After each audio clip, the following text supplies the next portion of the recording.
بندہ مومن اپنے رب کی رضا کے لیے سجدہ ریزی کرے، رات کو جب سونے لگے اس وقت، جب صبح اٹھے اس وقت کہ مولا تیرا شکر ہے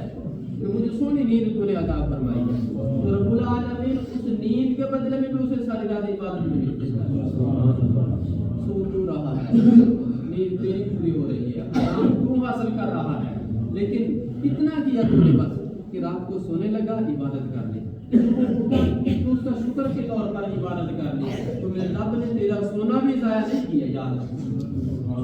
میرے رب نے تیرا سونا بھی ضائع نہیں کیا، اسے بھی عبادت کے طور پر دے دیا۔ عزیزان گرامی قدر، ستر عورت کے بارے میں، یعنی جسم کا وہ حصہ جس کا چھپانا فرض ہے، اس کے بارے میں رسول اکرم نور الجسم صلی اللہ علیہ وسلم نے ارشاد فرمایا کہ عورت عورت ہے، عورت عورت ہے، یعنی عورت کا مطلب ہی یہ ہے کہ وہ چھپانے کی چیز ہے، اسے ننگا ہونا ہی نہیں چاہیے، اور جو اس کا حاکم ہے، اس کا سربراہ ہے، اس کے ذمہ لازم ہے اس کا خیال دیکھ بھال کرے۔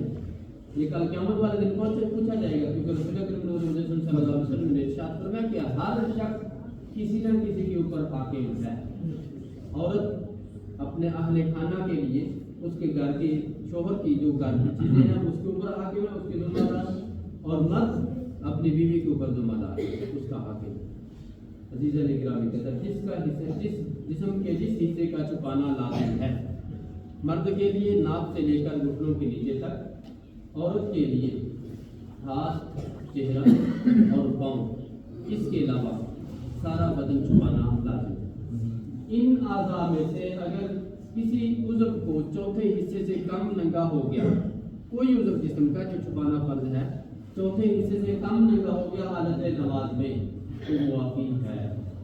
بلا وجہ۔ اگر چوتھے حصے جتنا ننگا ہو گیا جسم حالت نماز میں، یا اس سے زیادہ ننگا ہو گیا، تو اس کی نماز ختم ہو جائے گی، نماز دوبارہ پڑھنا پڑے گا۔ اگر اس کو فوراً یعنی مثال کے طور پر 3 دفعہ تسبیح پڑھنے کی مقدار کے اندر اس کو سمیٹ لیا، اس کو چھپا لیا، بغیر کسی ہیلو حجت کے، بغیر کسی زیادہ مشکل کے، تو یہ معافی ہے۔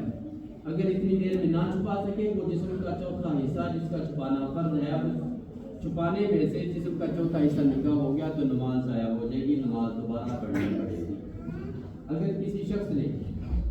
ایسی جگہ پر نماز پڑھی، کیونکہ آج کل تو ماشاءاللہ کھلی جگہ ہے نا، لیکن فرض نماز ہو جاتا ہے ایسا، کسی جگہ مرد نے ایسی جگہ پر نماز پڑھی کہ چھت ہے اور چھت اس کے جسم کے ساتھ لگ رہی ہے اور وہ چھت نجس ہے، ناپاک ہے،